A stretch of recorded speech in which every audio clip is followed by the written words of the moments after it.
Welcome to Ready Layer 2 with me, Smol. This is a podcast for the founders, innovators, and experimenters building the future of Web3 on Arbitrum.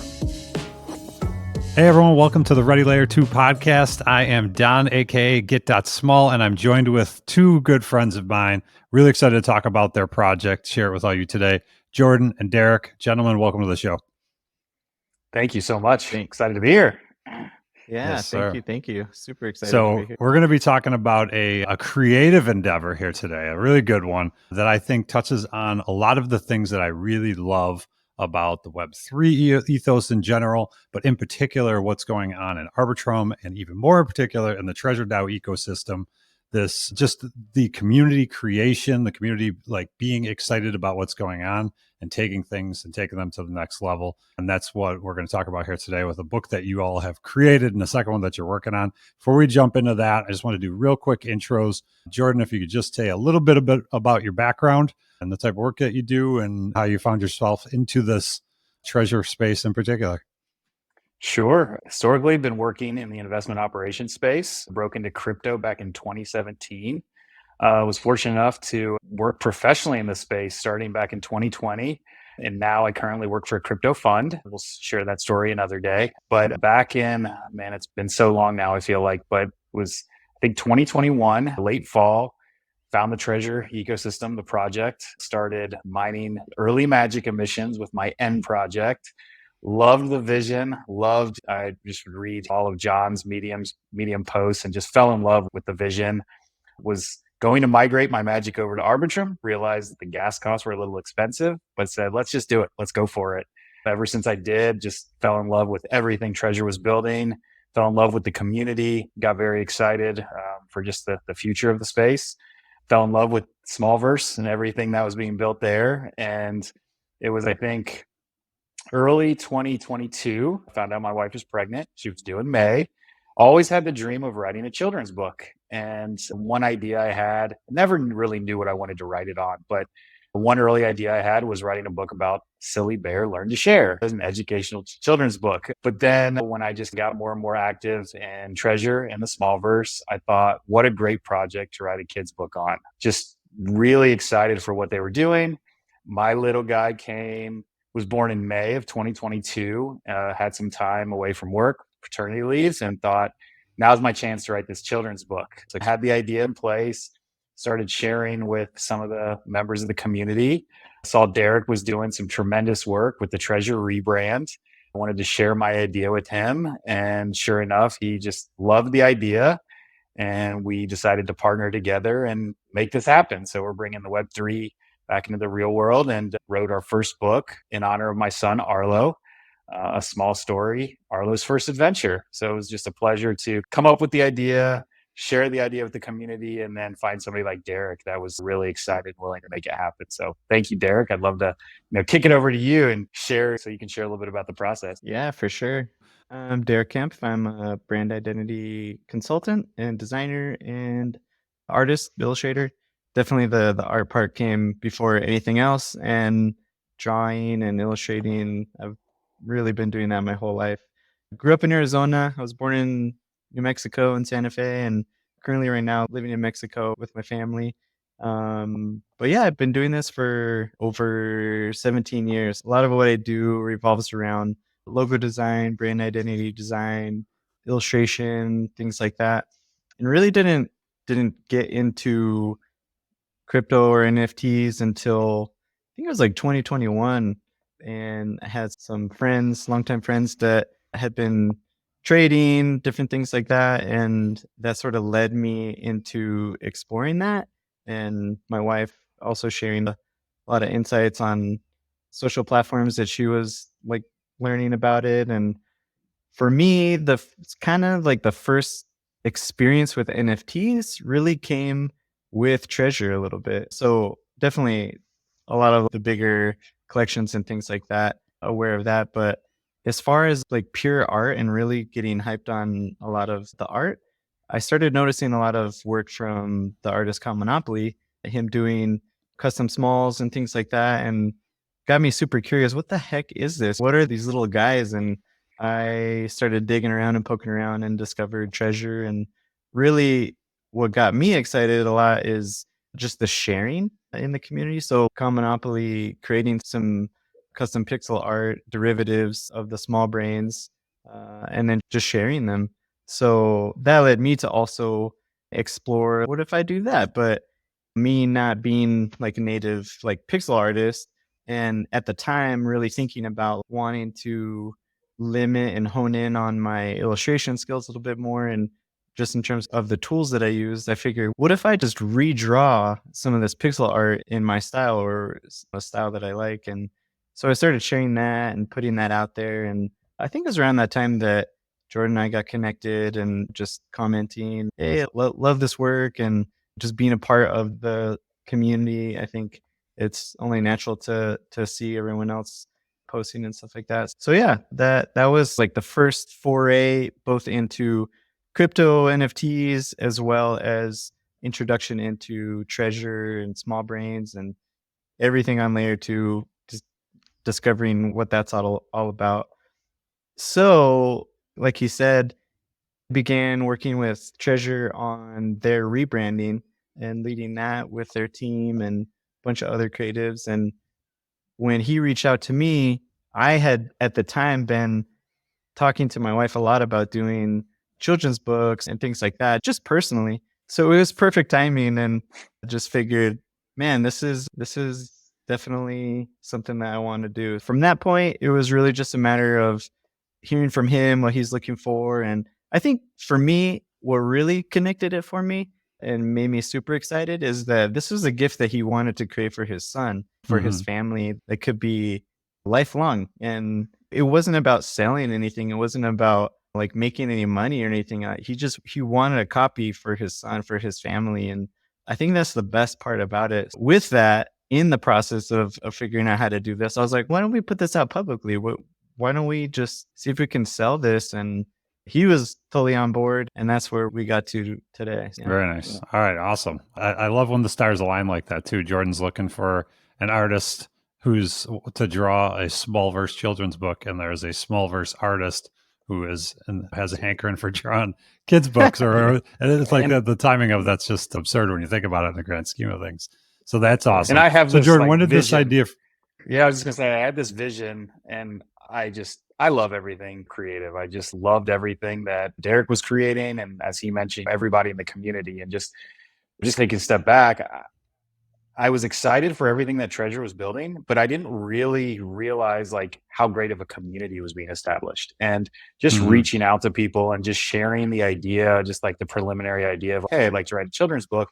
It got so much support. And I didn't realize how just being able to actually do this, like like I said, I have the creative vision, but I don't have those artistic talents.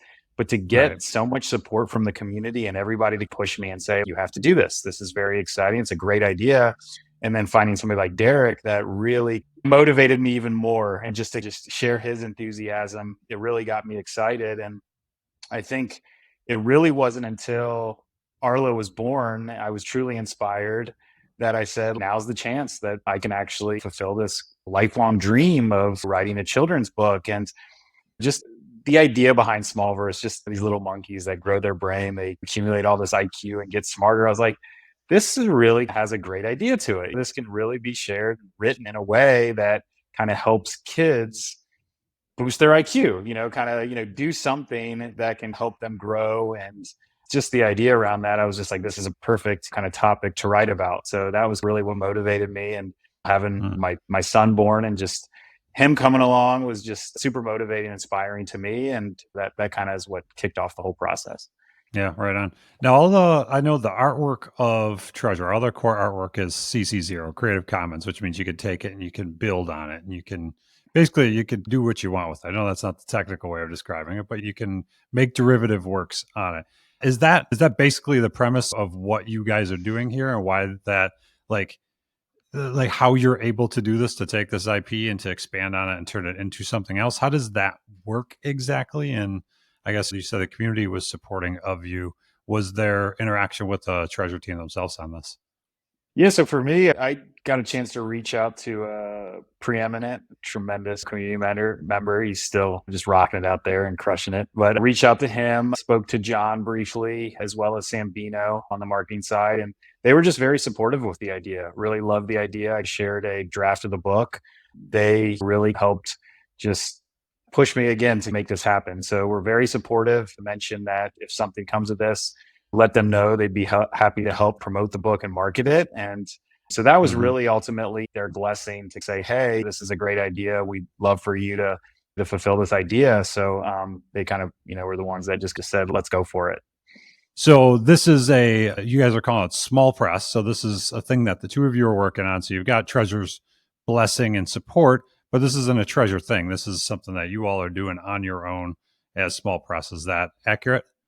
Correct. Correct. Yeah, Yeah. this is independent from Treasure, but the idea behind it was, what if there's other people in the community that want to publish a story? Maybe Hmm. it doesn't have to be a children's story, but as we're starting and putting this out there, maybe there's other people that want to do it. And so being able to just put a name to it, Smol Hmm. Press, and sure, it can be tied to the Small Brains or derived from Small Brains community, but really the idea could be even larger, So uh, there's a component of Web3, and there's a component to just dads and moms and parents in the community that maybe have other ideas of wanting to write their own children's book and Hmm. maybe need an illustrator, or maybe they have an illustrator, they just need a writer or whatever it is. But being able to make those connections and just foster a community that is pushing the creativity, and also it's just sort of a way to put a label to, this is not going to be a huge marketing effort, right? This is just Jordan and I. Like there's no one So else like no New behind York this, Times right? bestseller list Yeah, yeah. on the way here. Okay. No, not yet. So rather than market this and invest a lot of upfront costs in publishing this, like we're going to be doing this a more economical way, maybe something that's more conducive to not just our budgets but time frame, things like that, and just get it out there so Yeah. people can enjoy it, kind of thing. So Yep. Right on. Yeah. So when you guys hooked up, I want to just break apart the process here of what it's like to take this idea out of Jordan's head and put it in your head so that you can illustrate. Right? There's a yeah. lot of interoperability going on there, if you will. So just walk me through that process. Like Jordan, when you connected with him, what was the pitch? What was the story? What did you tell him you wanted to do? Yeah, I just straight up said I've got this idea to write a kid's book. It's just been a dream of mine. Shared just the idea behind the book. As Derrick kind of mentioned, he had always thought about writing a children's book as well, and just really encouraged me to make it happen. And then just we talked, we were just brainstorming together and saw this bigger vision, which is how Smol Press was established. And yeah, I just reached out and said, hey, I'd love to go through with this. What can we do? Give me your process. I know you do a lot of brand work, a lot of illustrations and design work yourself. I wanted just to give him the reins and just walk me through the process as I finished up the actual story itself. And Derrick kind of Hmm. took the reins and began the process. Gotcha. So it was more of a concept for you at that point. You obviously didn't have the Hmm. whole thing written, you just said. So you have this concept, roughly know about what you're trying to accomplish.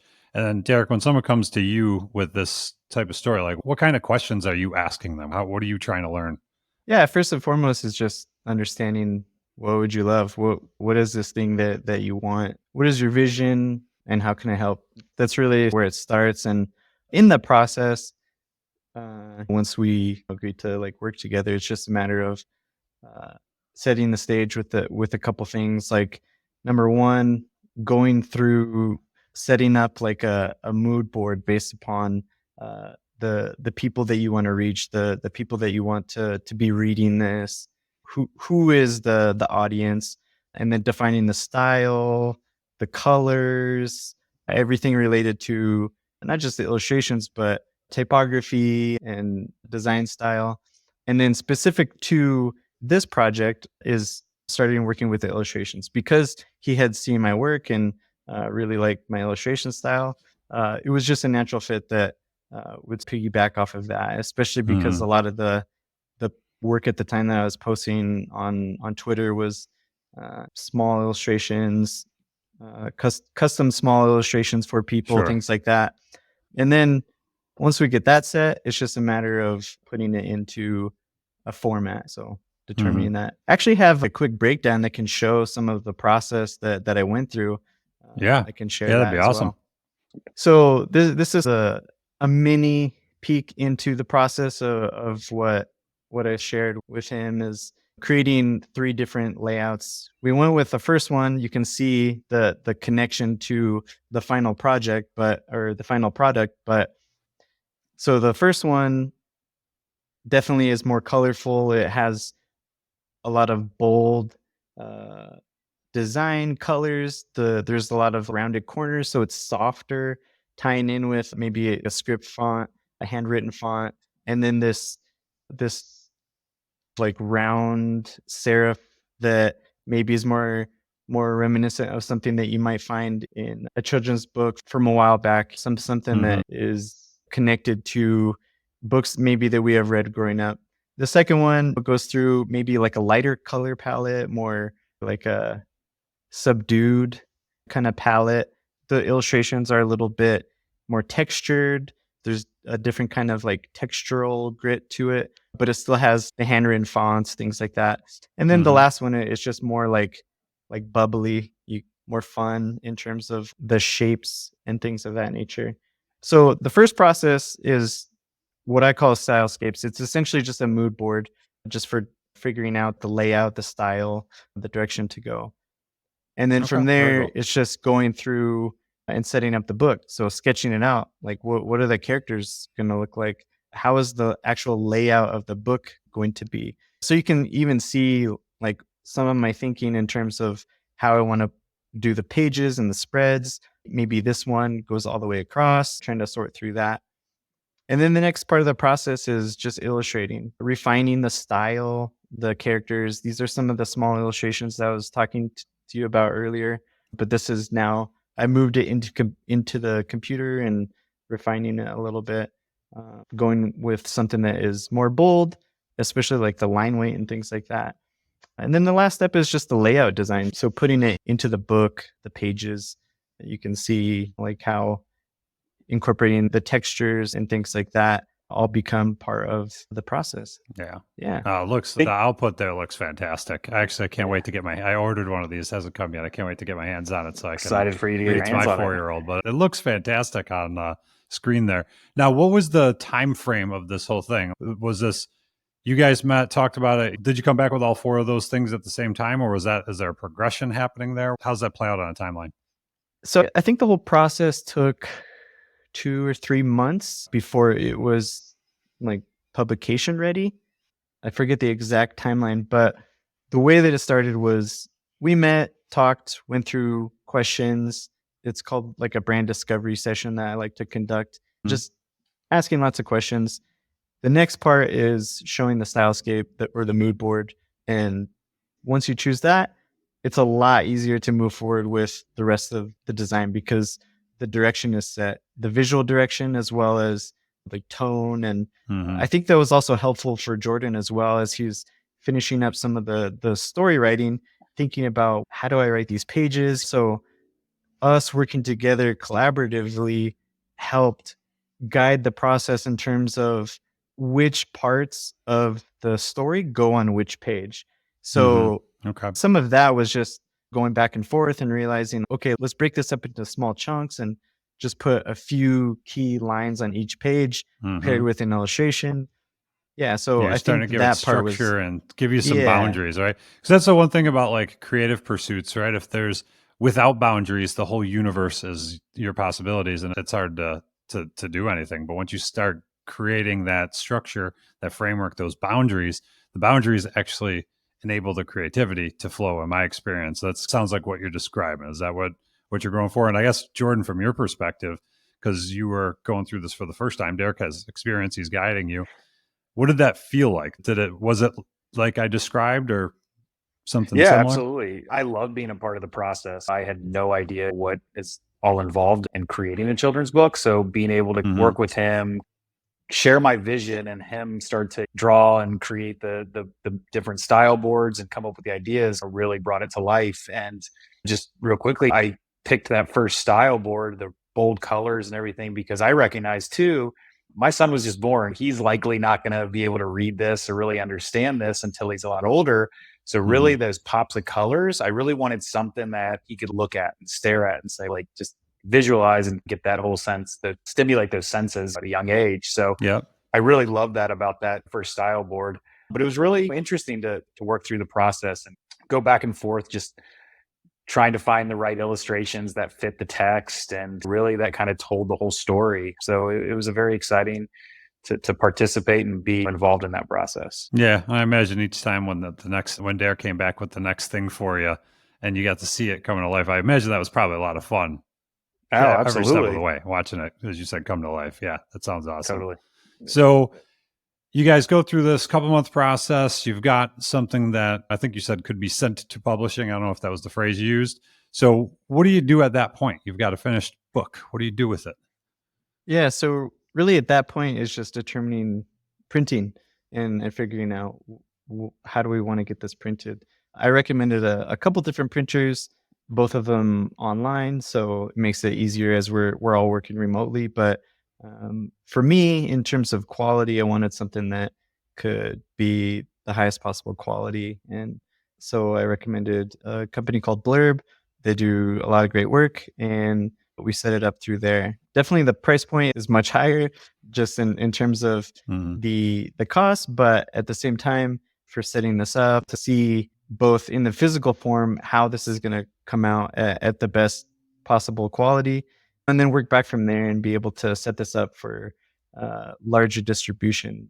A marketplace like Amazon, something like that, where we could then reduce the price point of this and just make this a lot easier for people to afford and access. And also, because this whole idea of the story became something that we could add multiple stories to it, multiple layers to it, envisioning this being a series more than just a one-off book, it definitely got us going. Let's reformat this into a different size, something that we can put up on Amazon, and also something that we could iterate much faster for subsequent titles, right? So like now we can have a whole bunch of different books in the series and keep it going so people can continue to follow along. People can continue to learn about where Arlo's going and what he's doing. And that made it a lot more fun to just build this out. And that's how the vision grew. Initially, it was just a single children's book, but the idea of allowing the community come in, potentially publish their own books, and then establishing a character base almost kind of to share, where's Arlo going? What adventures is he going to go on to next? Where we can introduce new characters, new plots, and get just create this world almost like a kid's world of this IP and being able to just build it out in many different directions. So that was Mhm. very exciting too, just as Derrick and I were working through the process, like that vision grew. And the analogy that I like to use is, it probably shows my age here, but what Tiny Toons was to Looney Tunes. I loved everything that Treasure was establishing, all the various IP. And it's how do you create mass adoption and get our kids' generation interested in the space and involved? And that's when it kind of, this idea blossomed to, let's create a kids IP around this. Let's maybe write a couple Mhm. different books, a part of the series, and see where it goes from there. Definitely have a bigger vision, but the idea really stemmed from a series of children's books. Yeah, and I know, and the whole thing just takes a life of its own. And that's what anytime you take action on an idea, this type of thing has the potential to happen, right? So you wanted to make a book for your kid and you went out looking for an artist just to make that, just so you could have it, hold it. And then that turned into, why don't we make it public? And then that turned into, why don't we make a platform so other people could do it? And then that turned into, we're going to do a series. You've got a second book coming. And I think I just want to call attention to that because that's the type of thing that it doesn't happen every time, but a lot of times when you have an idea and you act on it and you just start to do stuff with it, you start to talk to people about it, things happen. And I think everybody has ideas all the time. And I think more often than not, we make up excuses for why we shouldn't bother with that. People think it's stupid, it's not worth the effort, blah, blah, whatever the case may be. And I'm trying to implore to the viewer right now is don't do that. If you have an idea and you're really excited about it, just try to do something. Take a step, talk to somebody about it. You never know what could come of it. And you guys don't know what's going to come of this. You're still probably it feels like an early stage of a potentially long journey here. Who knows what's going to happen next? So that's my little Absolutely. aside there. Yeah. Back to the publication, or the first one, you mentioned Blurb, higher production costs. I imagine that's because they're putting that thing on demand, right? So when I just went and ordered one the other day, in my head, I'm picturing somebody took that order and they're now building a book for me, and they're going to send it to me when they're finished. That's what's happening. It's a one-off, just-in-time manufacturing process. Yeah, it's definitely a print on demand.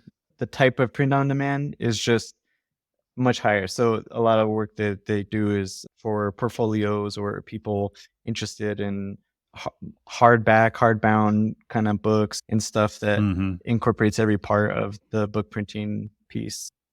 Yeah, okay. Because there are simpler types of print on demand. And is that what you guys are starting to look at with Amazon and whatnot now as you... Yep, exactly. There's a lot of publishers or a lot of book printers that we can use to leverage the print on demand. Amazon's just probably the most global and the most cost effective. There is little reduction of quality, but for us, the most important thing is to be able to share this with as many people as possible that might be interested in reading it or picking one up and discovering that there's a whole more in the series, which, that's one of the best parts about it is we have been thinking like, where do we take this? Where does this go? And I reached out to Call Monopoly, and just another artist who I mentioned earlier does amazing pixel art. He's got his own NFT collection called The Commoners, and it's also CCO. So we're just thinking through that. What if we continue to do these collaborations with other creators and other people and bring in characters from either their collections or their ideas and build the story in a new way? So that's definitely where we were thinking in terms of the second book, The Magic of Play. And yeah, we're super excited about that. So okay, let's jump into that a little bit more. When did the second book start coming into mind? Who started that? Was that you, Jordan?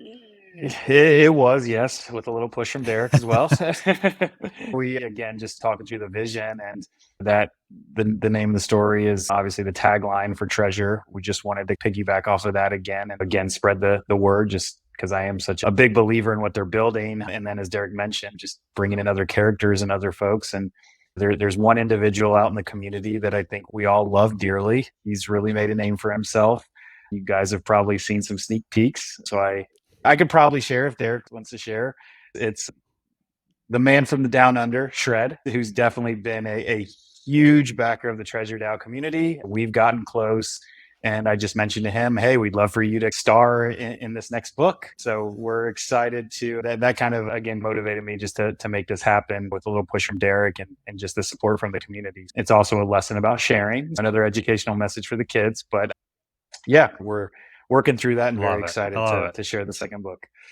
So again, if that doesn't exemplify the community and the thing that we all love and get energy from and why we show up here every day, is the fact that Shred made a name for himself by ripping his shirt off and being a fun guy on the internet, and you're putting him in a children's book. And it's amazing, right? Like it's such a cool outcome for just the activity of this community. And yeah, just amazing. Definitely one of the reasons why I show up is stuff like that. So what are you going to do different here? So obviously you're talking about new formats, new approaches to printing, bringing costs down, making it a little bit more accessible. But like, what else? What would you say were like the big takeaways from book number one and that whole process, both good and bad? What were the things that you learned that were like, awesome, we need more of that, we're going to do more of that? And what are the things you learned that were like, we need to improve on these areas?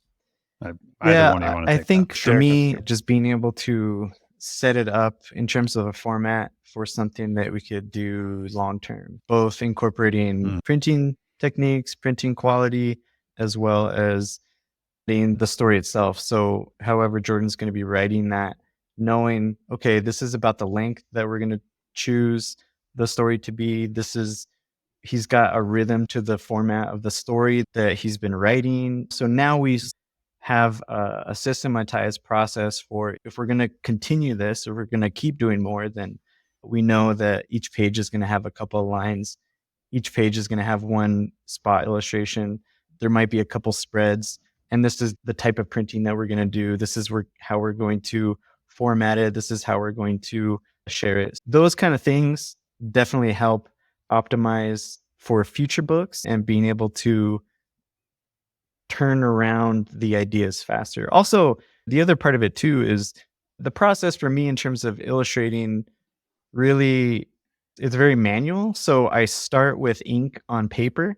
I don't start on the computer. So I start with ink on paper and I illustrate the ideas, and then I snap a photo of it with my phone, and I move it into Illustrator, and then I start just basically like reworking the illustration. So knowing the format that I'm going to be illustrating for makes it a lot easier in terms of the type of illustration that I'm going to be doing and how to quickly move through that. Yeah, basically you guys Yeah. are settling on those creative boundaries. So you're creating like a template. This is the template for the types of work that we create. So now you both know where your boundaries are when you start. So like certainly consistency makes it easier from a production standpoint, or easier to come up with new ideas and execute on them. But it's also Totally. what makes a brand, right? That's why like book series, they tend to be about Yeah. the same length, and they tend to have a look and a feel, and like your audience gets to know what to expect, and then they get what they expect, right? New story and everything, but it looks and feels familiar, and it's what they're going for. And I could see that kind of developing out here. So that makes a ton of sense to me. I will say that it's been an awesome process for me to be able to collaborate with Jordan, and I'm not a writer, but working with him and being able to realize his vision, it's been both of us going back and forth. And for me, I love that. I think again, just knowing that this is something that is originally this is just a gift for his kid, that makes it, that's the end goal for me. Like, this is not like a money making machine. This is a gift for a family, and each one can just be an extension of that. And I think as subsequent books are produced, that can be more for the community to engage with, and whether it's other collections, whether Mhm. it's other creators, how can we bring in more of the community, more of their vision, to make this something that is, number one, collaborative, and number two, ongoing. For me, that's what it's all about. Yeah, I love it. I want to share that as well. Derrick, thank you so much for really pushing me to do this. Truly, it was just a dream and a vision that I had. And if it wasn't for you, I don't think this would have ever gotten done at all. Thank you so much for all your incredible hard work. Love the art that you've created, really bringing this vision to life. So if it wasn't for you, I don't think this ever would have gotten done. So thank you from the bottom of my heart. I know it's been so much fun to, reread this to Arlo. And there is a tagline in the first book: there's a lot you can do to boost your IQ. And now every time I read that page to him, he says IQ. So it's absolutely Nice. adorable. And he's really into it now, and he'll point at it, on his bookshelf. So yeah, that is just extremely heartwarming to see him, so excited about that, and being able to get the chance to read that to him. So thank you. Yeah, that's amazing. Yeah, to be able to have that for your kid and have that connection with your kid is so cool. And like my kids always had like whatever phrase it was, like to infinity and beyond. Like be cooler though if it was one of something I created that they were repeating. So I'm jealous. I love it. That's awesome. And I'd say too, like this is a way to give back to the community in a couple of ways. Is one, obviously you're building on the lore, you're creating, you're adding to the community. And again, for the viewers and listeners here, that's what I'm always trying to implore, that is like when you see something that you think could exist or should exist, feel free to go and try to do something about it. Like you can step up and you can do these things. And this is, so you guys are giving this to the community, but you're also giving an example of a unique way to contribute back to the community, right? So somebody might take you up on this and say, I do actually want to create a book and I want to use this platform or create the book. And that's something that's awesome. But somebody might hear this and be like, I never thought of that. I never thought of building on this community by writing a children's story. What if I'm not going to, but that makes me think I could X, Y, or Z, right? So I think you guys are just setting a really good example to the community about how to contribute, how to build on it, and how to just make things better, right? Like good communities are made when people step in and build shit and do stuff and help each other. And I think you guys obviously very clearly doing that for each other, which is awesome. And I think the community is really going to get a kick out of this when you guys roll the shred book. So that's going to be additive. So this is awesome. Exactly the kind of stuff that we want to promote with this show and draw attention to and support and everything else. So anything we could do to help you guys out from launch and beyond, don't hesitate to ask. And with that in mind, what is the timeline? When can we expect to have a book 2 with Arlo and Shred, and how are we going to be able to get our hands on all that good stuff? Yep, definitely. All the books are available for launch on Amazon. You can download them now. Ideally, we want to have the second book by December 1st. So depending upon when we get everything squared away, December 1st, we're going to have the second book. And yeah, we're even going to start teasing out a third book that we got coming the beginning of the year. So you won't have to wait long to discover where Arlo goes next. So yeah. I'll drop a little alpha. Third book is very exciting. It's going to include another community that I find very near and dear to my heart. All I'll say is hee-haw. Who could that be? I don't know. We'll awesome. I love it. And where else can you go to get children's book alpha than the Ready Layer 2 podcast? I just want to put that out there. First children's book alpha ever. So thank you for that. Absolutely. But no, it's been awesome. Thank you guys so much for the time here today. And thank you for your contribution to the community, everything you're doing. This is great. To the listener, we're going to put links up down below for the Amazon where you can go and get it. Book 1 also available on Amazon, or is book 1 only on book 1? So everything will be on Amazon December 1st. Yeah. And for any sort of updates, any latest news, and also opportunities to get limited edition merch related to the series, it's all on smolpress.xyz. So awesome. All of that linked up down below. Once again, gentlemen, thank you for the time. Thank you for your efforts. Thank you. Appreciate it. Love it. Thank you for listening to Ready Layer 2. If you're an Arbitrum builder with a story to share, then hit me up on Twitter at GitSmol, GITSMOL. Learn more at gitsmol.com.